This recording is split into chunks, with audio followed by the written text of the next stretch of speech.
Hey there guys, and welcome back. I just want to make a video about the changes that I'm doing to my Gwent content, because I'm probably only going to be doing it every other day now.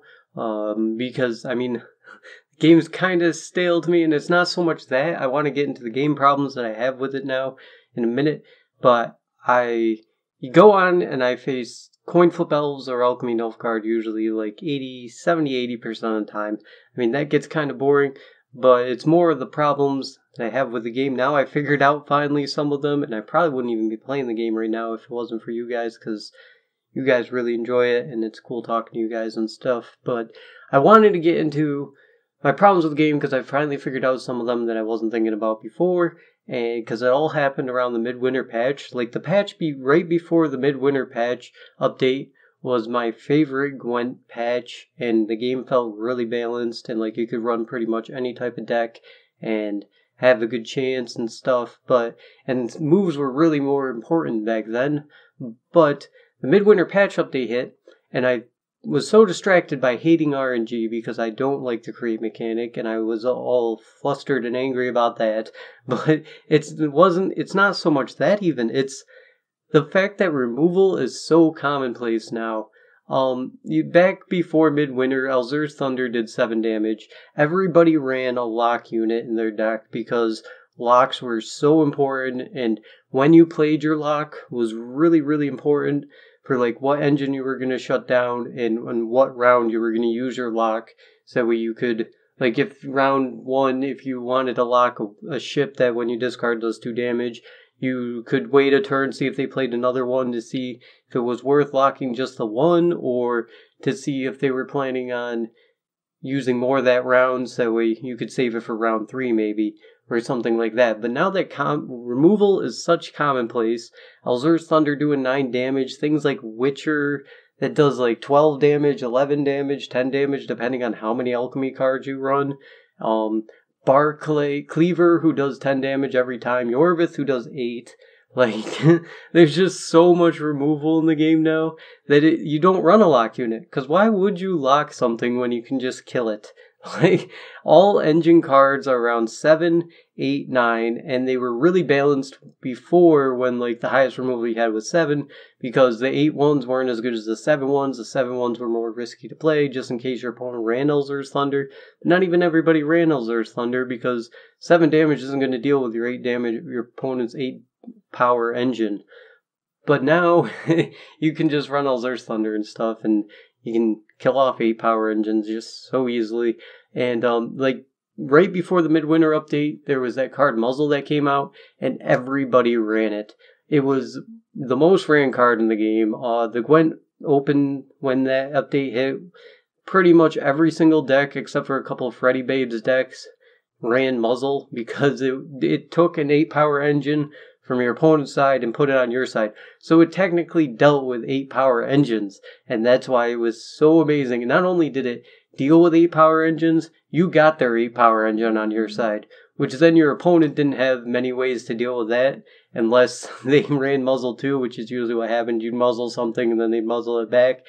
But that is when the game was a lot more fun, because you didn't just kill everything that your opponent played. It really mattered on what you locked, and why Radovid was so good at the time, because he would lock 2 targets, and when you played him was really important.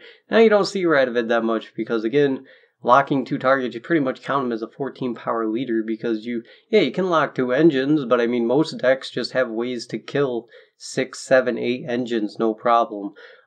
So yeah, the damage, the big update to removal, definitely that's one of the things I was recently thinking about, that was like, wow, yeah, I think that's bothering more about this game than anything else. And then of course we have the RNG mechanic that they decided to come out with. That does bother me, not as much as the removal, the more and more that I think about it, because that removal is what makes it ridiculous. But the RNG bothers me, of course, because even especially RNG on bronze cards, because you get to do that 3 times. Like, you get 3 RNG moves, and like if you're running a weather deck or something, and then they play their Elven Scout, they play one, oh, they didn't get their weather clear. Okay, well then I'll play another one. Oh, I didn't get a weather clear. Well then I'll Elven Merc out an organic card, and oh, there we go, I got a weather clear. that they don't run in their deck. That's the biggest problem that I have with RNG, is that you're able to create cards that you don't run in your deck, because like you usually make a sacrifice when you put in a weather clear, because okay, I want some defense against some weather decks because they're kind of popular in the meta right now. But when you can just RNG out weather clears and locks and all these other cards that are really important, like tech cards, why would you run them? You can just focus your deck on straight getting points and then run some RNG cards and hope that you get blessed when you need that particular RNG card.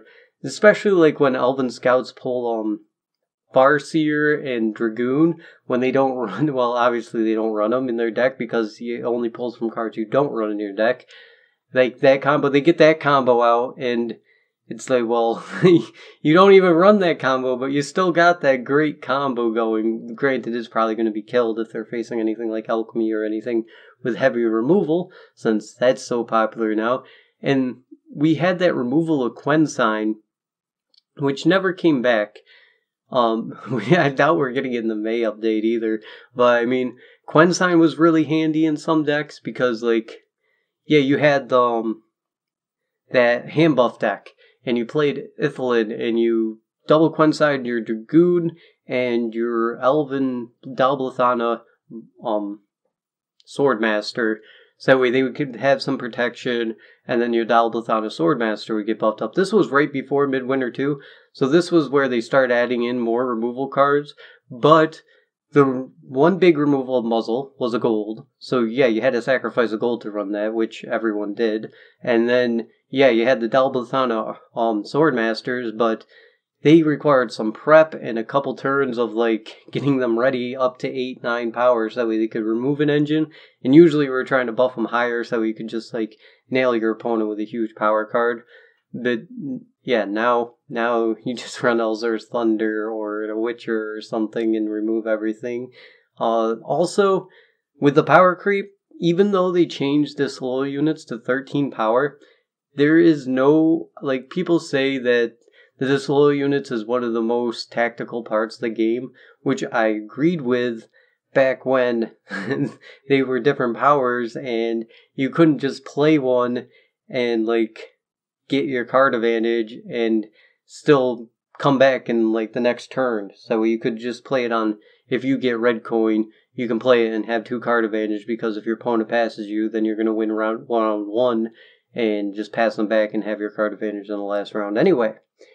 Yeah, and like you can see it with sometimes Alchemy decks. Round 2, you beat them round 1, so round 2 they'll have their Disloyal unit, you dry pass them, they'll play their Disloyal unit, and then anyway, even though it's a dry pass, and then they'll play their Witcher, and they'll get to get their Disloyal unit out of their deck, and not lose anything from it because they only played a bronze card. Now before, it was Menno.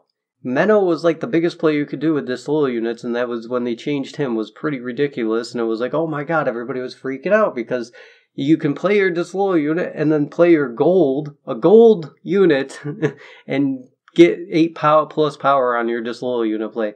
Well, now you can do that with silver units and bronze units, and it's like, it doesn't matter.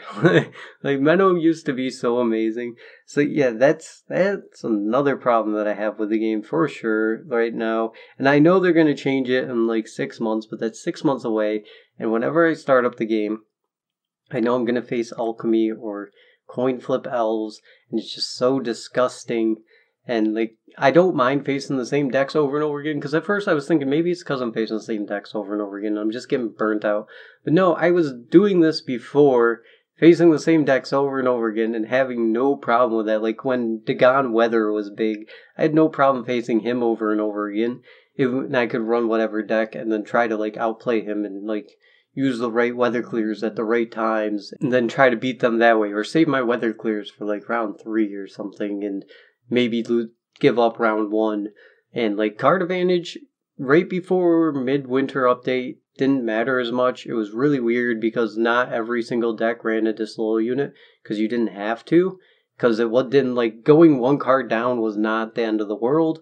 There wasn't these huge finishers. I mean, there was some kind of big finishers, but not like the ridiculous ones that we have now that are just so commonplace, like Siri Nova.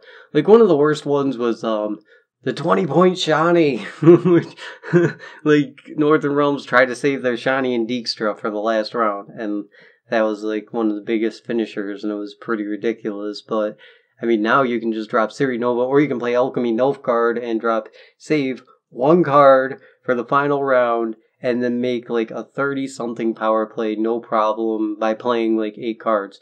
Which, that's another thing, is that the way you chain cards now is something else I do not like in this game. It makes it feel like a lot of other card games that kind of, like, get power crept out, and then they don't know what to do, and they start creating these, like, crazy combo chains in their games. Yeah, combo chains aren't that great. I mean, you filter through your deck by, like, however many cards. You thin your deck out a crazy amount, which Gwent already has, like, the lowest amount of cards in the deck, and you draw the most amount of cards in any card game already as it is, and then you get, like, a huge power play off of it, too. Like, before, if you wanted to thin your deck, you had to make a slightly lower tempo play. You had to play something like, that pirate card in Skellige that discards copies of himself, and he was a lot weaker then, but it thinned your deck by 2 cards, and it was like, okay, I'm going to sacrifice some tempo to thin out some bronze cards on my deck so I have a higher chance of seeing that Siri Dash, or some of my golds or silvers or something, and it was worth it. But now, when you make these combo plays, you thin out your deck and you get crazy power out of it. Like, you play Elven Mercenary into Recon, which we know that combo. If you pull it off successfully, you get like 26 power, and you thin your deck by 6 or 7 cards, which in one turn, which is crazy. And then also, of course, you have Alchemy, and like back before Midwinter, there was Spies. Spies was around forever, and I was kind of annoyed with Spies as it was, because, I mean, they sort of did the same thing with their emissaries and stuff, but that was more about they had the 6 power card that did 2 damage every time they play a spy, and like you were trying to remove those, which you had 6 power, so that was a risk of running a 6 power card, was that it was easily removed. But now, even if it has 8 power engine, then it's still easily removed, and that makes no sense. But yeah, you were trying to deal with their 6 power card because you wanted to get those out of there before that started getting them too much value. But they still chain cards together, and if they got their combo off, it was pretty ridiculous. And then usually they'd play, like, use all their brigades and enforcers round 1 to try to win the round. And then they'd hold on to things like Menno, their Disloyal, John Calvet was pretty important to hold on to. Menno was always their last card that they played, because they try to hit your highest unit with it in round 3. You'd always know that their last card was going to be Menno, and they thinned their deck to 0. It was one of the first decks that was able to thin to 0 for Nilfgaard, and was consistent, and it was ridiculous, and that's why it stuck around for like 3 or 4 patches, and you got sick of seeing it. But I mean, some people are sad that it's gone, but I mean, that upgrade that they did to Enforcers was pretty ridiculous. That's why when I saw that in the open beta thing or whatever, I was like, why did they upgrade Enforcers? Spies has already been a top tier deck for like 3 or 4 patches now, and you say, oh, I'm going to upgrade their main card. Their main card that you try to deal with, to where you can't even deal with it now. They just get to drop it and do their damage. Now you can't even respond. But yeah, so that's my rant and my problems that I have with the game right now, and why I'm not really having the funnest time playing it, honestly. And I haven't been for a while. I mean, I've been having somewhat fun, especially when the meta wasn't like totally set. That was more fun because you saw a lot of different stuff. But now that we have these problems, the ones that I was talking about just a little bit ago, and I'm seeing the same exact decks every game, it's not really fun when I play. Like, I started with Gwent, I'm like, oh, I'm going to try out a deck, and I'm going to face some heavy removal deck, and I know exactly what's going to happen. So, I mean, that's my feelings on Gwent right now, and I'm sorry, guys, but I do this for fun, and I know you guys really like it. That's why I'm doing Gwent content every other day, at least, because I can't do it every day now. I mean, I can, but I really would not be having fun at all. And I mean, sure you guys could tell in my Hensel video that I was not having as much fun as I usually do playing it. and that's why I tend to complain more when I play the game, because about anything, because I'm just not having that much fun playing it.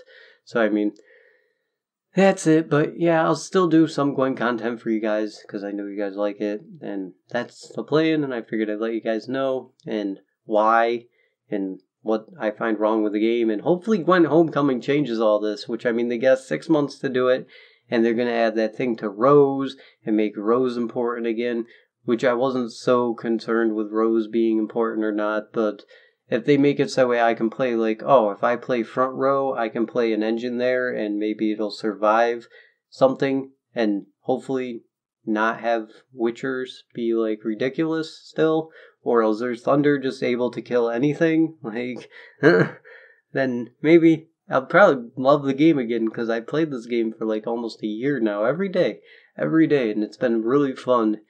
And since Midwinter hit, I've not been having as much fun, and it's really, since the meta became stale, it's been a lot less fun than that. And yeah, that's it, guys. I'll see you guys in the next one.